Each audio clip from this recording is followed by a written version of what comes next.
Boy, it's great to come together, I think, with friends and neighbors, and not everyone knows me that well. Some of you do. My wife of 28 years, she and we have 8 kids, and just earlier this month, we had the youngest turn 13. So we now have 6 teenagers in our family. So there's 13, 14, 15, 16. We don't have 17. We skipped that one. 18, 19. So I can't tell you how happy I am just to see people that don't go, oh, God, come on, Dad, really? Now, some of them are here, though, and I think they had to come say, there's really not people come to hear you talk. We hear you talk, and so anyhow, so they're here, and I'm really blessed to have a wonderful set of kids and an amazing wife who's super mom, and we're blessed to live in such a wonderful community as Canadian, and so it's great to be here. Andy and I visited about, he asked me, he said, what do you think would be good to talk about? And the thing when I look at the cattle business or any business, so much of what we do in this part of the world is commodity based. You look at the oil and gas folks, you look at the farming, you look at the cattle people, and you can do everything right, but you could have your prices go south on you and train wreck everything. So it's a frustrating business. It's not like a lawyer or a doctor or an accountant. They send their hourly bill. They don't have that commodity price risk. And so as a futures trader, I remember when I told my grandfather I wanted to trade futures, and he said, man, of all the ways to lose money, why do you have to pick the very fastest one? and so I said, no, I'm going to do this differently. And I had a memory, when about 20 years ago, I got on the investment committee of the Amarillo Area Foundation, and they do a great job over in Amarillo. And I was about 30, and the next youngest person was about 50. And I remember there was a particular investment that they were looking at, and it had to do with selling options. And it scared the dog out of me. I was like, are we really talking about this? And I looked around, and all these older guys, and I just said, there is no way I would ever do this. This is so risky. And one of the guys, he said, well, you trade futures. Salem, I thought you liked risk. I said, oh, no. I respect risk. I said, I see the dead bodies drug off every day in futures. I said, at the end of the day, you settle up. There isn't some banker that says, hey, we'll cut you slack for another 6 months or a year. It's every day. And if you're done for the day, you're done for your career, and it's over. So, no, I respect risk. And I said, and so it was fascinating to me to think here I was, the youngest guy in the room, and I was the most risk averse. And I'm in this industry, this futures trading industry, so people perceive, they say, well, you like risk. I say, oh, no. I dance with risk every day, and it can kill you. And you learn to respect it, and you learn to get comfortable with risk. And the neat thing about futures trading is, see, I can do 20 dumb things. I did 20 dumb things before lunch today. I made 20 bad deals, and hopefully I made 21 good deals. So you're doing lots of trading back and forth all the time. But you learn to deal with risk. And so the message I would bring to my friends in the cattle business, or anyone in the ag business, is a message of how do you deal with risk? Because I see as a finance major in college, I didn't think they talked about that enough as I look back on that. And in the ag fields, if you got an ag eco degree, you got taught a watered down version, an abbreviated version of what I was taught in my classes.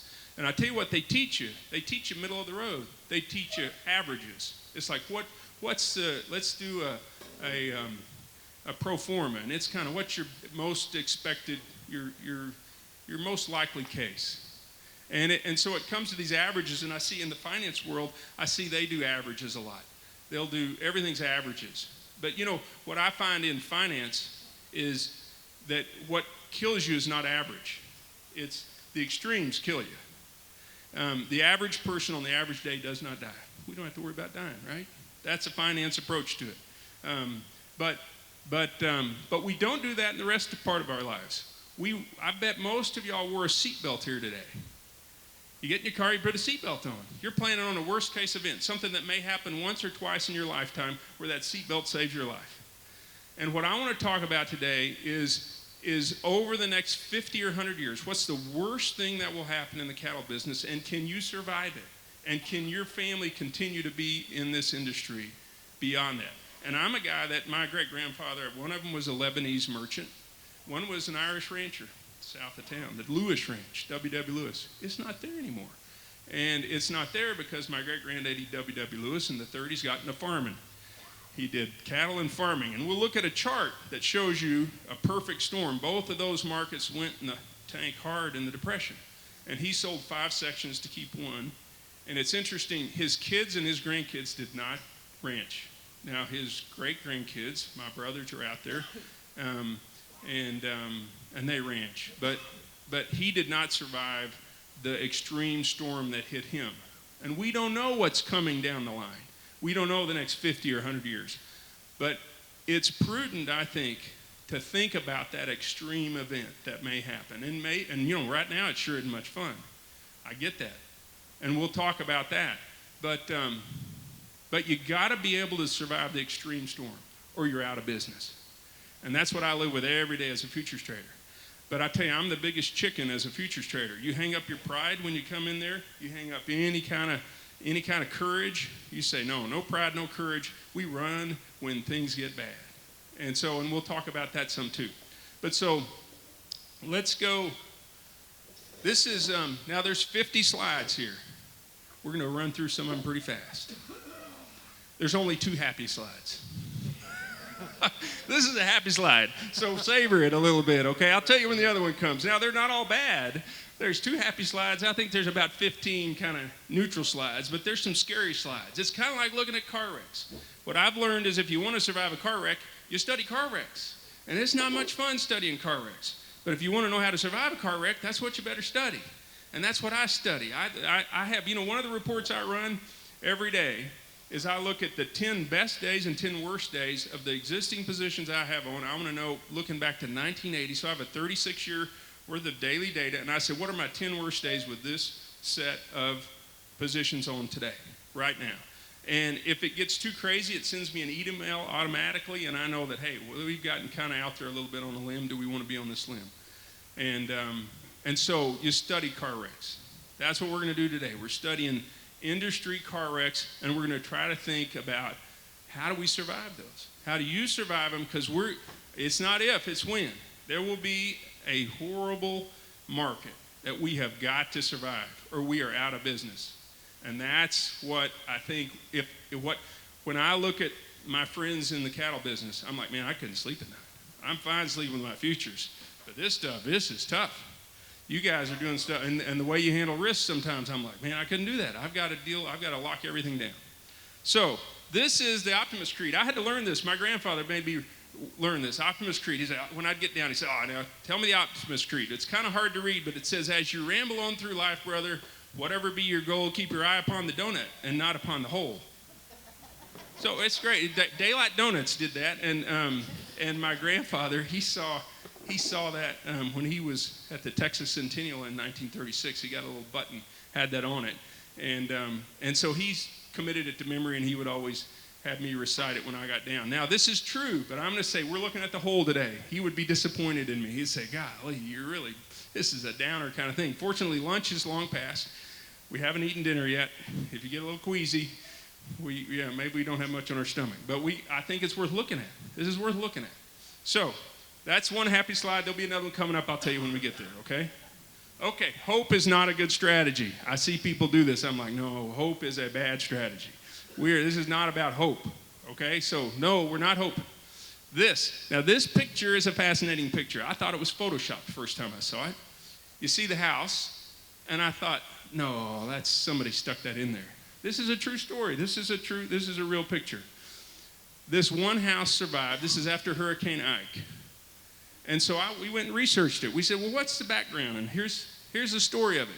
This is in Gilchrist, Texas, after Hurricane Ike in 2008. The Adams family, they had lost a home in Hurricane Rita in 2005. And they had their new house built to withstand a Category 5 hurricane. It had 19-foot stilts. The storm surge was 14 feet. And it could withstand 130-mile-an-hour wind, and the Ike was at 110. So it's a simple concept. Every house on that coast, they didn't build it to withstand the hurricane. One did.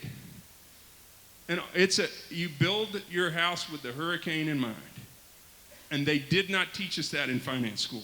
It's an engineering concept. It's like a 100-year flood. You know, they build buildings for big winds, 100-year floods, bridges for extreme loads. That's an engineering concept they did not teach us in finance school. I don't think they taught it in ag business classes either. I think it's vitally important.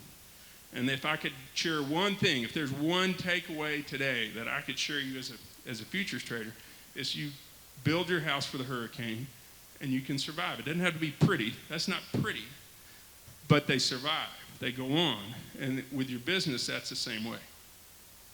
And like I talked earlier, we do this. We plan for extreme risk. Seat belts, smoke alarms, tornado shelters, fire insurance, liability insurance, life insurance, vehicle insurance. We plan for extreme events. But I would say your business is worth more than your truck or more than your house in many cases. But do you insure it? Are you ready for the extreme event? You know, the odds of your house burning down are 1 every 400 years. 1 every 400 years. I would say, are you guys like, are you paranoid? Do you think your house is going to burn down? That ain't going to happen.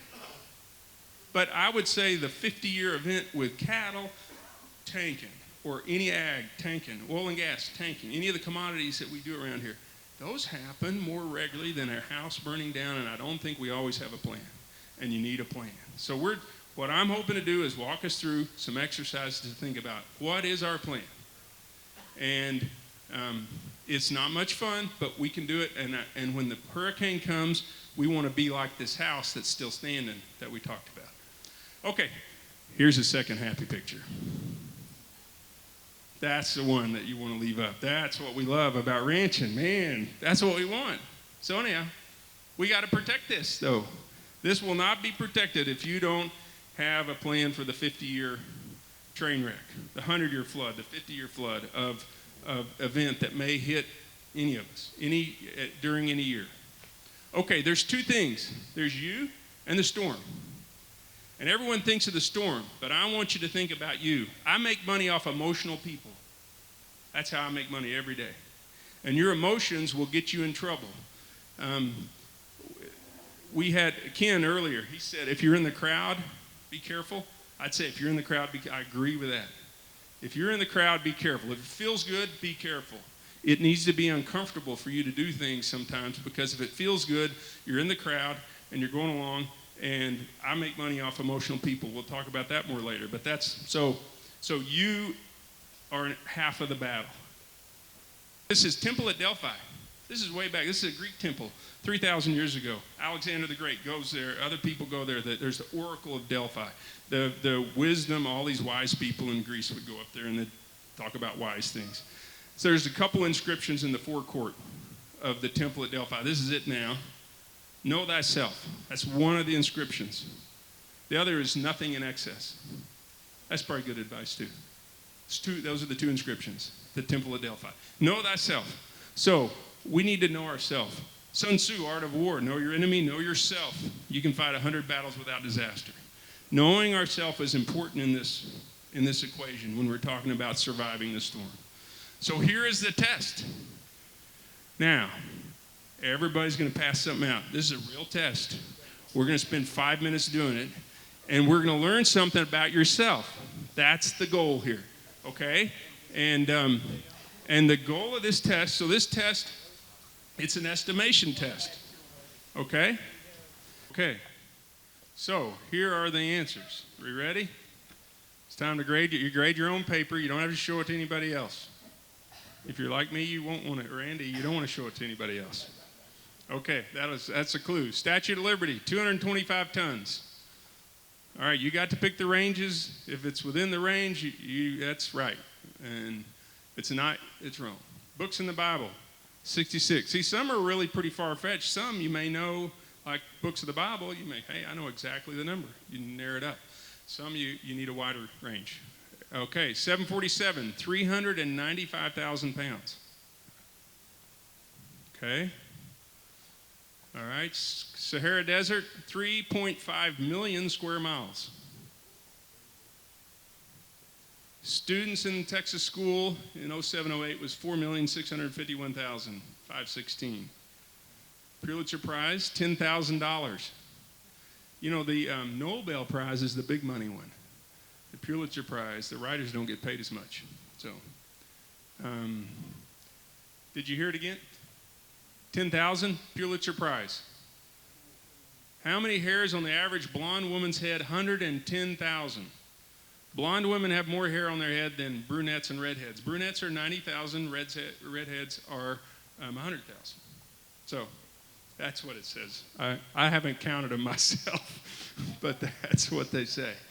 So, okay, how many issues are listed on the New York Stock Exchange, Euronext Exchange? 8,510. Population of Egypt, 80,335,036. Last one, Earth. The average distance between the Earth and the Moon is 238,857 miles. Okay, now I'll come clean first. I missed 7 on my test.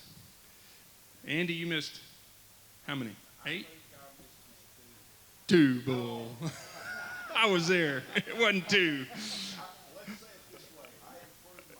He got better this time. He said he did better the second time. He got to study once. So here, did anyone miss just 1 or 0? Did anybody miss 1 or 0?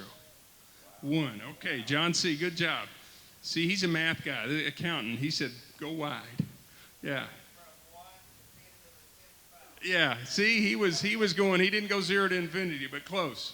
So you've always got a few guys that know, go big and wide on this. So here's who missed 5 or more, which is what I missed. 5 or more. Yeah. So here's the thing. This is the lesson that I learned about myself. I don't know what I don't know, right? The extremes are wider than you think. That is a fact. I've seen that in the markets. You know, in statistics class, which as a math guy I liked, it was, you know, they talk about 3 standard deviations. Well, 99.7% of all occurrences must be between 3 standard deviations. 0.3% is outside 3 standard deviations. They never talked about what about those things outside of 3 standard deviations, those rare events in statistics class. Again, they were talking about the big middle, but it's the things that are 0.3, that in that 0.3% that kill you. I've seen 2 moves in my trading career. One was October 20th, 1987. Eurodollars moved 35 standard deviations up. Eurodollars, that's the 90-day interest rate. I was short, so that really hurt. It makes a bigger impression when you're on the wrong side of a 35 standard deviation move. Lost half the money in my account that day. I was still in college. I'd been trading for 2 months. I had an account that went from $66,000 to $33,000 on October 20th, 1987 with a 35 standard deviation move, which is quite a bit bigger than beyond 3 standard deviations, which is what they talked about in college. So the other one, Swiss franc move, was not that long ago, but last year. Swiss franc moved 35 standard deviations. Central bank turned loose the rate. It's a huge move. I was on the wrong side of that one too, but not near as big, and it cost me maybe 1%. So it's interesting to learn about yourself. You don't know how extreme it can get. Extreme up, extreme down. I don't think people would have said, hey, cattle are getting over $2 a pound. No way. Cattle going to 5 cents a pound. No way. Cattle going to $10 a pound. No way. I'm saying $10, 5 cents, they're both likely. Most people would say, no way, that's crazy. They are both likely. And they're more likely than you think. So you need to be prepared for either one. Okay, let's keep moving then. So that's us. Now the storm. They're all sad slides from here. We're looking, if you want us, this is a car crash. We're looking at car crashes here. It's like, how bad has it been? Okay, I don't know. None of us know where prices are going. But I'll tell you, the next 50 or 100 years, there's going to be a storm, just like there's been over the last 80. I went kind of back 80 years. So we're going to look at stuff. Okay, and what are the storms? They could be different things. Price is one. It could be drought. It could be a big blizzard. It could be a fire. We've seen there's lots of ways for things to go bad with an animal with a heartbeat that's got to keep beating for us to sell. Okay, so we're going to look at here's a feeder cattle market from 71 to 16. Now you see this? Because of the scale, this doesn't do this justice. This is the worst percentage one. We all know about the crash in 72, 73. And we'll look at all these. But we're going to look at 4 of them. And our criteria was it really needed to happen about 18 months. We wanted it to say, look, over 18 months, we want this thing to crater. You see some big moves in here, but some of them took 3 or 4 years. If that happens, you have time to adjust. It's the 18-month one that you say, well, that one could catch you. So we're going to look at feeder cattle, live cattle. We're going to look at corn and crude oil. Those 4 markets, and we're going to try to look at all the train wrecks in the past, okay? And on price. Okay. Here's the first one. We're going to look at each one of those 4. Feeder cattle. This was 73 to 75, 57.26%. Okay. That is what it is. It's ugly. Okay. And then in 93, 96, 42.04. This one's interesting. This was the mad cow disease. In 6 weeks, we lost over a quarter of the market price. Mad cow. So I was long then too, by the way. Just so, a lot of these I feel your pain on, see? Okay, and this is now. So this is interesting, 40.47. It ranks pretty high, and it's pretty ugly, which we all know. Here's the list of the worst. So you see we're not as bad as 93. We haven't got that. And this, 57.26, that means you could go down another from 40 to, say, 60%. That means we get to dollar cattle. I mean, to look, this goes from 240 then to $1. You want to know a 72, 73 crash. That's where it would have to beat. Now, there's no law says it can't beat 72, 73, just to really pile on the worry. It can beat that. So we got to worry about that, and we got to think about it. Again, we're studying how bad can it get. Okay, live cattle. This is from 65 to 16. This is when futures were trading. There's 5 of them we're going to look at, including the current one. Okay, so here's 73 to 75, 34.8. It's interesting the fats didn't go down as much as feeders. And then you see that 79 to 81, 30%. Here's mad cow, 27.67%. Again, over 6 weeks. That was ugly. We were long, just so you know, we were long here, and then had gotten out of about half our position, and we got caught on that day where it's 5 days limit down in a row or so. Here's 08, 09, 27%. Here's now, 30.65. Here's way back. We can get prices way back. So we say, let's look at cattle prices back 21 to 95. And you see here, there's three here. Okay. All right, there we go. There's 3 here, and you see how ugly they were. In the Depression, 37, there's 42%. That's your worst one here. So the worst one, 1937, 42.86%. So that's almost, you look at where we are today, how much worse it could get if it's a 37 type crash. So, okay, now we're going to look at other markets. Corn. Now corn, there's new crop, old crop. So it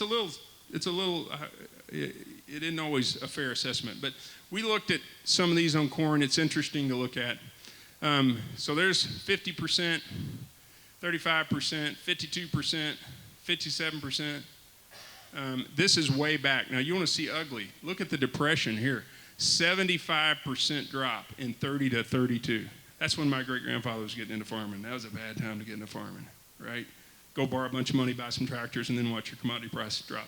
So that's when he sold 5 sections, keep one. So that's what we got to be careful of. So there's some ugly, ugly stuff back in the Depression. Look at this. Here's the ugliest one to me. Oh, so 30, 32, you lose 75%. And then you kind of start to feel better, and then you lose 67% 5 years later. You're like, oh, man, if you survive the first one, do you survive the second one? 50-year floods, they don't have to come spread evenly out. They could bunch them up. So that's scary. To me, that's the scariest one to look at. So here's the major corn price declines. Crude oil, we're in an ugly spot now. We're looking at 5 different ones. So in 85, 86, we see that was a big drop, 64%, 41%, 68 in 08, 25, 64. That's where we are now. Here's the list. So 08 was worse than where it is now. 08, then it bounced right back after 08. We're there longer now, so it's uglier, I think, now.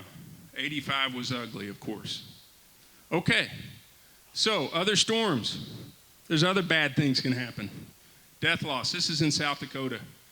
Not long ago when they had the big storm, and this is a quote down here at the bottom, the guy who lost half their herd, October 3rd to 5th.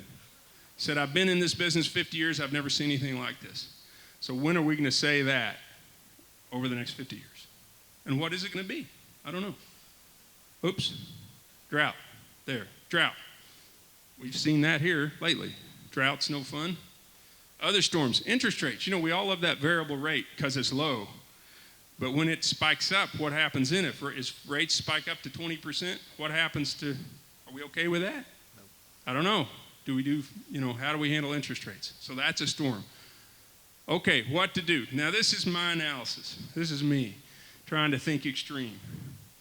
I'd say we've got to come up with a plan to be okay with a 70% decline in prices sometime over the next 50 to 100 years, over an 18-month period. And how do we get okay with that? 70% death loss. Say, all right, what happens if a fire comes through? What happens if there's a big blizzard? That's less likely, fortunately. Severe drought, interest rates at 20%, other risk. Okay, the easiest one to fix is that 70% price decline. If you do a good rock-solid hedge, you got it. It's done. I see guys in the cattle business do the goofiest hedging. And they sell their cattle, and they keep their hedge on, or they're playing with their hedge. And I tell them, I say, look, when you go home at night, don't tell them you're a rancher. You're a speculator now. It's just like Dr. Stephan had mentioned. He said, if you don't have something locked in to begin with, if you can't lock in a profit, you're a speculator. I remember I went with my grandfather out here to the feedlot, and those of you who know Joe Hathoot, he was a good friend of my grandfather's and out in Canadian feed yards. And my grandfather bought this pen of cattle. And Joe Hathoot, he said to him, well, fats are trading at 72 cents. At 72.60, is your break even. And I said, why don't you just buy the futures? And he said, what do you mean? He said, well, you could buy the futures at 72 right now, today, and be break even today at 72. Why do you wait till it goes up to 72.50 to get even? and well, pride of ownership, man, pride of ownership. And I said, I got to go out there and I said, those are my cattle. That pen, that's my cattle. And I said, okay. And Joe Hathoot's like, just shut up, Salem. Don't talk about that. I'm trying to sell a pen of cattle. But to me, it's like, if you're not even to start with, what are you getting in the business for? I mean, it's just what Dr. Stephan said, and I thought it was spot on.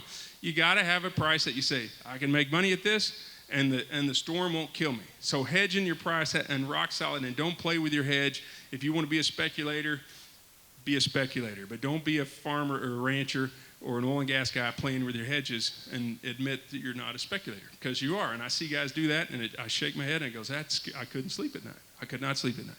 So 70% death loss. That's a hard one to get. I guess there's insurance. I don't know. That one's I puzzle over. How do you survive if we got a 3 foot of snow and killed all cattle? What happens? Is there storm insurance? I guess there is some of that.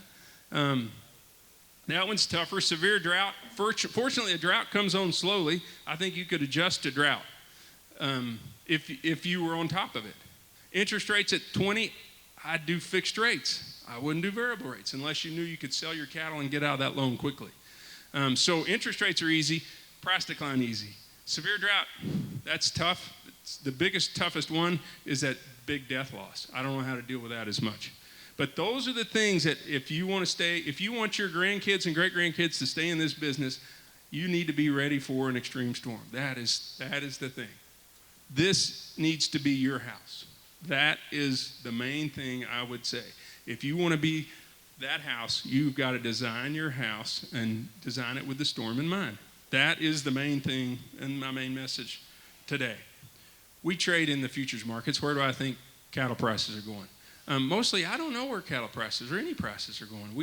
I tell you how we make money. We make money, like I said, off emotional people. I'm a math guy. And I'm a fund. I'm one of the bad guys when they talk about those darn funds. And I have Kenneth Thrasher. You guys just don't care about fundamentals. And I would say, well, you guys don't care about human emotion. And we trade we make money off of emotional people. When people get emotional, they get predictable. And if they get it, a lot of times you buy and you sell based off emotions.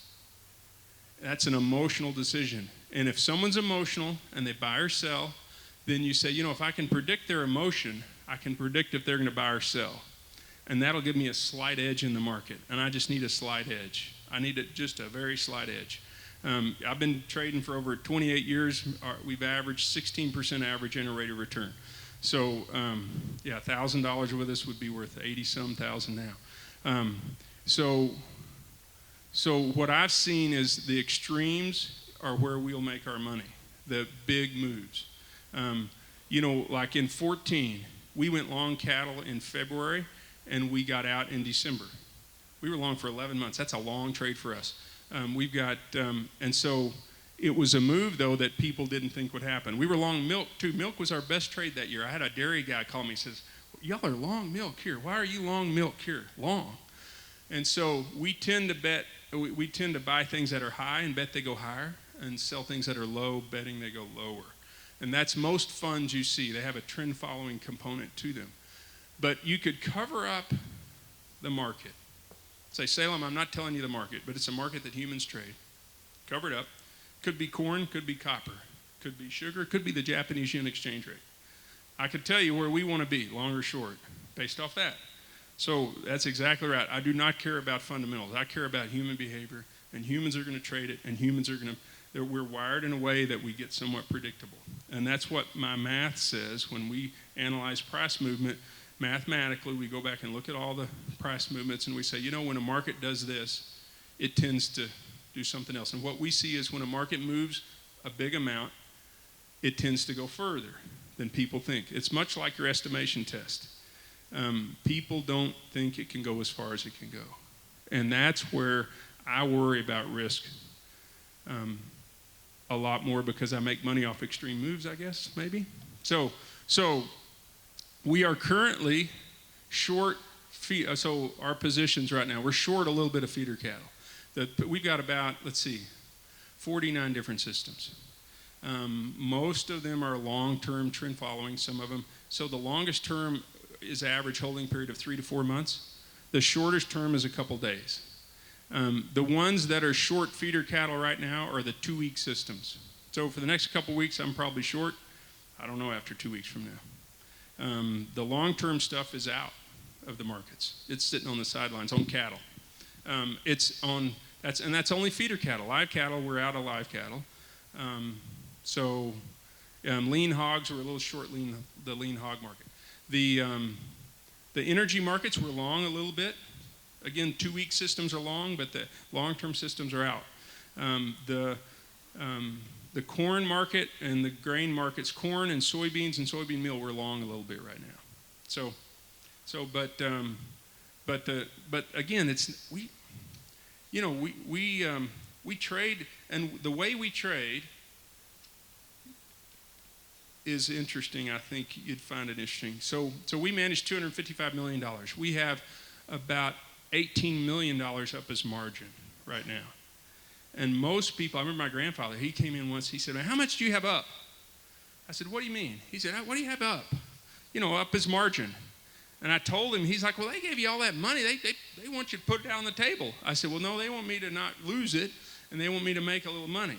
And so, again, most people think funds are trading big, big amounts. I think we're short, with $255 million, we're short 185 contracts of feeder cattle, which is a lot, but it's not. I think it's $250 million or $250,000 worth of margin. So if you get some idea of how we average about 8% up as margin. So I've never had a margin call. Never had a margin call, ever. And all that is split amongst lots of different positions. So, some of our big positions is we're long the pound, British pound versus the yen. I mean, these positions y'all wouldn't care about. Australian 90-day interest rates. We think those go lower. We want to make lots of little bets. We hit singles, no home runs. I'll never say, wow, we made a bunch of money in this. We've never made a bunch of money of anything. We make a little dollar at a time. And so, again, because we are afraid of the risk. That's it. So, where markets are going, I don't know. I would think I think cattle prices could go a little lower, but I'd be surprised if they keep going much lower. I think they get washed out. I think same with energy. I think they're, but I think I would be prepared for worse, always. I would be prepared for going to 50 cents a pound. And that's where you have rock solid hedges on. You'd hate to be a great rancher and great at running cattle and the sorry price take you out of the business. I don't see why someone wants to be a speculator. I don't see it. If you want to raise cattle, hedge the market. That's my main message. Cattle trade. One cattle trade, that'll give you an example that was funny, was in 2003, cattle prices were going up. We saw fat cattle above 70 cents for the first time in 3 or 4 years. And our models went long. And a lot of the guys on our trade desk, they're ex-feedlot guys. So they were like, what are you doing going long at 72 cents? We haven't had prices this high in 3 or 4 years. So this is crazy to us. And I said, well, that's the models. That's what we're doing. Well, so 6 weeks later, Shane back there, he was somehow elected, I guess. Shane, who works on our trade desk, Shane Sawyer, he came in and he said, hey, cattle are limbing up. I said, great. And I said, where are they? He said, 84 cents. I said, great. And then he said, no, not great. He said, we got to get out of some of these cattle. We went long at 72. It's up to 84. We need to get out. At least some of them. I know it's your model and you don't want to do it, but you should get out. And I said, okay. I said, well, did you draw a short straw or something? He said, yeah, I drew the short straw. I was sent back here. I said, okay. I said, well, let me go. I said, let's go. I said, this is interesting to me. So I go and I sit down, and again, there's a bunch of cattle guys. And I said, okay, so we need to get out of cattle. Is that the consensus? Yes. And I said, okay, I like this trade even more. I said, let me tell you why. I said, okay, and there was a couple guys in there that had cattle. I said, have you contracted your cattle? They had cattle, they had them over the summer. I said, have you already contracted your cattle? This was September. They said, yes, we've contracted. I said, how many out of 10 guys, how many have contracted cattle do you think? And I said, I have a number in my head. What's your number? And they said 8 or 9. I said, I agree. I had 8 in my mind. I think most ranchers, you show them a $5 bill and they say, man, I'll take that. That's good money. I said, and that's true of everybody, not just ranchers. You show them a good profit. I hear them say, you never go broke taking a profit. Man, that's wrong. You do go broke taking a profit if it's too little of a profit. At some point in my business, I got to wait for the big profit. And you never sell too quick. You milk the profit for all it's worth. So, your losses, you cut your losses. You cut your losses, you let your profits run, which is opposite of human emotion again. So I said, okay. So if 8 to 10 ranchers have sold, what about the cattle exchange downstairs? So we're up on the 3rd floor. We call down. I said, I'll bet you $1 they're short on their inventory. We said, well, let's see. So we called down. Brad answered the phone. This is way back when, this would have been 2003. The cattle exchange had been there 3 years. Brad was the manager then. I said, hey, Brad, Salem, and the guys upstairs, hey, we're wondering, in your freezer, all your steaks, said, how many do you, average inventory, think what average inventory is, and are y'all average inventory, above average, or below average? First thing out of his mouth, have you seen cattle prices? They are nuts. We're like, okay. We said, well, where's your inventory? He said, oh, we're not buying. We got as little as we could have in our freezer. And I said, so you're as low as you've ever been? He said, yeah, we're getting day to day, and then we're buying only when we have to. I said, okay, thanks. We hang up the phone. I said, okay. So if every restaurant in the country was buying as little as they could buy, and every rancher had already sold, 80% of the ranchers had sold, there's only 2 out of 10 ranchers that have anything to sell. And every guy buying has got to buy. And that's, I told him, I said, this is a great trade because it could go up $3 or it settles down 1. It's a lopsided deal because you've pulled all the slack out of this. And that's what you see when prices move up or prices move down. It's in reverse. When prices move down, all the guys selling say, no, I'm not selling at this price. By golly, no way, I'm not selling. These are good cattle. I'm keeping them. Well, man, it's just, if you're in the crowd, you got to worry. You need to worry. Omaha Steaks got crushed that year. I read a story about Omaha Steaks. They did the same thing. They started not buying for Christmas, and they got crushed. Now, the rest of the story is we go up, we were totally loaded up on our long-term trend following systems. December comes, kind of flattens out. We fortunately got out of 2 of our 4 models, so we got out of half our position because the profits started, the prices started coming off a bit. Then we had mad cow, and down limit, down limit, down limit, down limit, 4 or 5 days in a row. And like you see, and then we're getting out as soon as we can once it comes off limit. So we gave back a lot of profit there, but it was a good trade.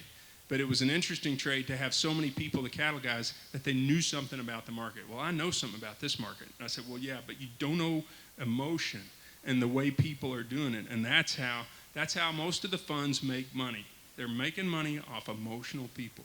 And we all do it. I do it too. I'm not immune to it. And those emotions will get the best of you. So now, and on that note, funds. Are funds a problem? I don't think they are. Let me tell you why. If we all agree, supply and demand drives price. Supply and demand. If you change supply, you can move a price. If you change demand, you can move a price. Now, funds come in and they buy a contract. But then at the end, they sell it. They never consume it, they never hoard it. You've got to consume it or you've got to hoard it to change supply. Demand is hard to change. Mad cow changed demand. That's an unusual thing. But supply, you can change supply. The thing the funds would do is basically say, we're going to change supply. We're buying a bunch of this. But see, the problem with the fund, they got to sell it. So if you study people who've tried to corner a market, the Hunts were a great example in silver back in the 80s. They bought. They took delivery of the silver. They put it in warehouses. Price went up, up, up, up, up. Well, what happens when you do that? If you study the people who have done that, you paint yourself in a corner. You're holding up the roof. You're holding up the price. Unless there's some sucker that you can, hey, come over here, hold this up for me, let me unload my position, and then I'm walking out with my money, then you cannot make money. Because once you start selling, down comes the roof. And that's what happened to the Hunts. And if you look at other instances of people who try to corner a market, that is what happens. We make a big point to never be too big. The big guy is a guy that everyone's going to be eating off of. And so that's where we trade really small, and we try to be small in any market we are, and we trade small. And again, we don't ever take delivery, and we sell everything we have. It's almost like if you went to McDonald's and you say every day they're going to cook 100 hamburgers. And I'm going to go in and I'm going to buy and sell hamburgers all day. But at the end of the day, everybody knows I've got to sell whatever I have. Because tomorrow those burgers are no good. So let's say I go in and first thing I say, I want 30 burgers. And I'm going to sit there and I'm going to have my table off to the side. Well, there's going to be people start gaming. And they say, hey, wait, you got to sell these by the end of the day. It's 8 o'clock at night. You got 2 hours to sell 30 burgers. You got to be out. And so you got to be careful how you trade when you're in that position. Again, if you're not eating burgers and you're not throwing them in the trash, you can't change supply. And the funds do not change supply. Every market I've ever traded in, they always want to blame funds. And I'm like, well, I guess everybody needs to have a scapegoat. I understand that. That's, again, human emotion. It's got to be someone's fault, not mine. And I got to have someone to blame. And I understand that. But it's not right. That's just plain and simple. Because if you're in the funds world, you don't want to be a big player. You want to be a small player, and you know you got to get out. And to get out, you got to have someone to be a buyer. So anyhow, so when I sold out of cattle in 2003, I had someone that still wanted to buy it, and I sold out to them. So but that's important. Let's see, a couple of quick other things, and then we'll close it up. Commodity index funds. I had someone ask about that. And those are interesting because they buy and sit. But every month they've got to sell and roll forward. And so again, I don't think they do that much. And that's really coming out of favor. When China was consuming all those commodities back in 07, 06, that was a much bigger mover of the market. That's kind of like, you could have Andy come over for lunch, or you could have me and my family come over for lunch, 10 of us. And that's when China shows up to eat meat. That's a big deal. And they take copper, and they take all these other corn. They take all these, and that was a big deal. Much bigger deal than the commodity index funds. So last thing, currencies. You know, the dollar's stronger. I've heard talk of that. And, you know, I don't worry so much about that. I wouldn't worry as much. That's, you know, I think you take care of the dollars, the dimes take care of themselves. Then I think that with the currency markets and the movement in the markets, there's still demand for what we have. You know, I would rather be here in the middle of the country than any other place in the country. Because my worry with currencies is that this piece of nice white paper has more value than a $100 bill. If we get in a time machine and we go back 1,000 years, our cattle are worth something. Land is worth something. A bushel of wheat is worth something. A bushel of corn. A house is worth something. An ounce of gold is worth something. A barrel of oil, once they figured it out, they'd say, we like this stuff. Yeah, we like this stuff. This is good stuff. Now, our $100 bills are worth nothing 1,000 years ago. And so my concern is in the world of paper money, what they call fiat money, backed by nothing, that's a world that normally fiat money has not lasted as long as it has now. It's lasted since 1971. So we're 45 years with fiat money here in this country. That's my worry. You know, so the value of money, at some point, a ribeye steak is worth something, no matter what time you're in and no matter what currency you're dealing in. People want to eat a ribeye steak or a hamburger. And so I would not worry so much about our currency. That's going to fluctuate around, but the demand will still be there. And we've got a good product. And so I wouldn't worry about currencies as much. And with that, I'll close it out. And I appreciate y'all's time. I appreciate you having me here.